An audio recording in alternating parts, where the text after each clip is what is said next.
Ah, Magandang gabi po sa lahat ng aking mga kaibigan, lalong-lalo na sa yung mga friends namin sa Facebook. So, kaya po ako gumawa ng bidyong ito nang sa ganon para magbigay babala sa mga sa mga sa lahat ng aking mga kaibigan, kamag-anak na na ano ko sa Facebook namin sa excuse me, sa kadahilanan po na itong aking may bahay na si Arlene ay nahack po kaninang umaga lamang. So, sa katunayan, ako mismo kinachat niya samantalang magkasama kami rito sa loob ng sa aming bahay, sa aming pamamahay. So nagtaka nga ako at bakit nagtatanong siya sa akin na kung may laman daw ba ang aking GCash. So naalarma na kami at kaya ilang minuto lamang ang nakakalipas nagbigay na po ako ng mensahe o nagpost na ako ng mensahe sa Facebook para nang sa ganon mapaalalahanan ang lahat ng aming mga friends sa Facebook nang sa ganon mapigilan agad-agad itong hacker na ito. Ang modus ng hacker na ito ay humingi di umano ng cellphone number kay Arlene at ang humingi ay ito ngang aming kaibigan din na si Liselda Solitario na nung mga oras na yon nahack na rin pala at ginagamit na ang kanyang account. So agad-agad gumawa kami ng nag-post nga ako sa at nagbigay na ako ng babala at nagpayo nga ako na i-block na agad-agad ang account ni Arlene. Dahil sa mga oras na ito, alas 11 na ng gabi, ay active pa rin ang kanyang account na nahack at patuloy pa rin na nangihingi ng pera through GCash. So, sa mga kaibigan namin, kamag-anak na nakakatanggap pa rin ng mga mensahe, ang payo ko i-block na po ninyo yung account ni Arlene Pareha Gabriel. Nang sa ganon ay tumigil na ito dahil hanggang sa ngayon hindi pa rin tumitigil. At nakapambiktima na nga, may mga friends si Arlene na nakapagbigay na ng pera through GCash. Pati ang kanyang kapatid nabiktima na rin kaninang umaga. So ang amin lang kami naman hindi nagpabaya at agad-agad gumawa kami ng aksyon at babala dito sa bagay na ito dahil hindi biro ito. Dahil magaling itong hacker na ito. So ipapakita ko po sa inyo ang mga GCash account na ginagamit ng hacker na dito pinapasend ang perang hinihingi ng taong ito.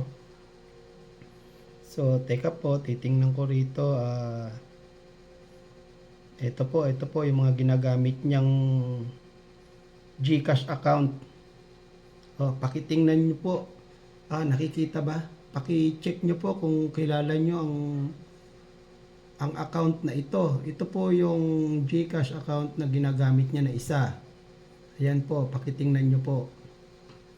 At ito pa po yung pangalawa, bali dalawa ang GCash account na kanyang ginagamit. At dito sinasabi niya na dito i-send ang pera. Samantalang mapapansin natin na yung GCash account na ginagamit niya ay hindi GCash account ni Arlene. Hindi rin niya number at lalong hindi niya pangalan. Ano po? So, ang may papayo ko lamang po, kung may matanggap pa rin po kayo hanggang sa kasalukuyan ng mga mensahe na ang ginagamit ay ang account pa rin ni Arlene, i-confirm nyo po muna kung sino po talaga yung kausap ninyo. Ano po, lalo pat may mga kapitbahay kami rito na hanggang sa ngayon, hanggang sa kasalukuyan ay nakakatanggap pa ng mga mensahe dito sa anong ito, sa hacker na ito. So, gaya ng nasabi ko,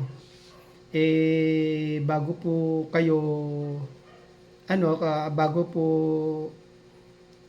kayo maniwala sa mga message na pinapadala sa inyo, lalong-lalo na kung nanghihingi na ng pera, i-confirm nyo po muna kaagad. Dahil kami po at itong si Arlene ay never po na humingi ng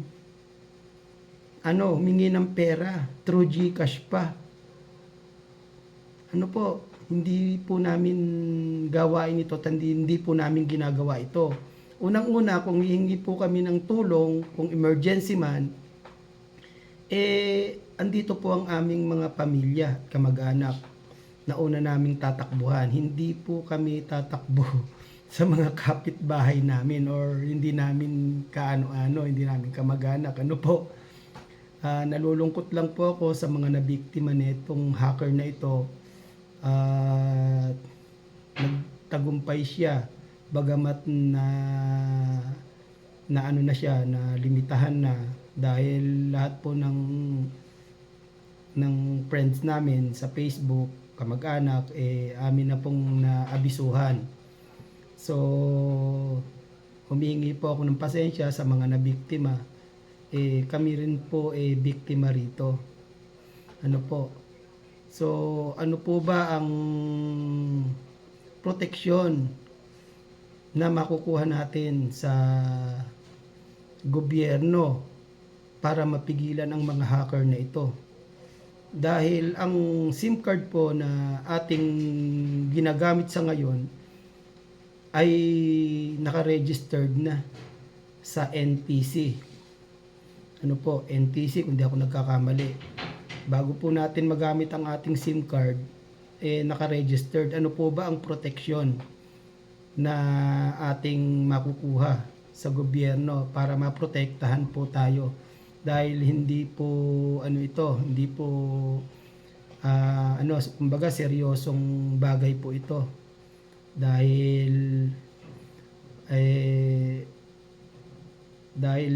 may pinarehistro na natin ang ating SIM card na in-ordinance ng gobyerno, bakit anong proteksyon at kung paano natin mapipigilan at mahuhuli at malolocate ang mga hacker na ito na hanggang sa ngayon active pa rin po ang account na ni Arlene, samantalang hindi niya na po ito may open. Ano po? So, nananawagan po kami sa ating gobyerno na sana po hindi man ito dahil marami po talaga itong mga hacker na ito, mapigilan po sana dahil kawawa naman po ang mga nabibiktima ng mga ito. Ano po? So, sa amin namang mga kaibigan, kamag-anak,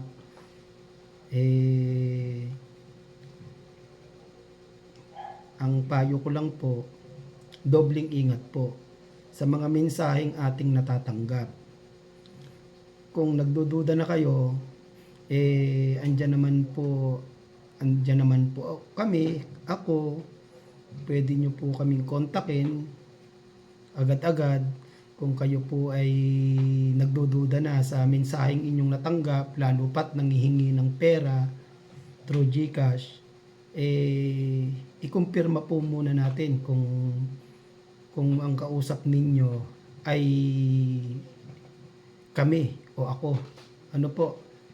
So, ginawa ko po ang bidyong ito nang sa ganun makapagbigay babala muli dahil simula kaninang umaga hanggang ngayon, patuloy pa rin po ang paggamit sa account ni Arlene. Hanggat hindi nyo po ito na ibablock or binablock, at nakikitang active ang mga friends niya sa Facebook, nagpapatuloy pa rin siya sa kanyang maitim na hangarin. Ano po? Hindi po tayo ganun ka-eksperto pagdating sa bagay na ito. At maraming nagsasuggest na kung paano maraming sinasabi na mare-recover ko na kesyo ganun para nai-report na po namin ito sa Facebook. After 30 days pa po ang nito para ma-deactivate. Yun po ang namin hindi po kami expert dito. Kaya sa mga nagbibigay ng payo, ng mensahe patungkol dito kung paano itong mapipigilan at kung paano mare-recover maraming salamat po. Bagamat ang mga nagbibigay ng mensahe, ng message sa amin ay hindi po namin kilala, pasensya na po kayo. Hindi po namin kayo ma-entertain dahil hindi po namin kayo kilala or lubos na kakilala. Ano po? Kaya mas magtitiwala po siguro kami kung ang tutulong sa amin ay kilala na namin or kamag-anak namin. Pero sa mga nagbibigay ng mensahe, payo, pasensya na po kayo. So, uulitin ko po, maging mapagmatyag po tayo at maging aware po tayo sa mga mensaheng ating natatanggap. Ano po? Lalo na yung mga link na yan. Wag nyo pong basta-basta bubuksan yan. Dahil andyan lang sa paligid natin ang mga masasamang taong ito na may madidilim na hangarin na walang inisip kundi ang manloko ng kapwa. Kung yung talino sana nila ay ginagamit nila sa kabutihan at parehas na laban, mas maganda sana. Problema, yung talinong ibinigay sa kanila, sa maling paraan nila ginagamit. Ano po, sayang. Alam ko hindi kayo magtatagumpay, may hangganan yan. Ano po, hindi man kami ang makahuli sa inyo o hindi man sa pamamagitan ng aming ginagawang ito, masawata kayo. May panahon para sa inyo. Meron po kayong katapat, tandaan niyo yan. Ano po, ang gawang masama, walang pupuntahan yan. Ano po, so muli po, humihingi po kami ng pasensya sa mga nabiktima at kami po ay biktima rin. Uulitin ko po, dobling ingat po. Ano po, sa mga mensaheng ating natatanggap. Yun lang po at magandang gabi sa inyong lahat. Mag-ingat po tayo. Maraming salamat.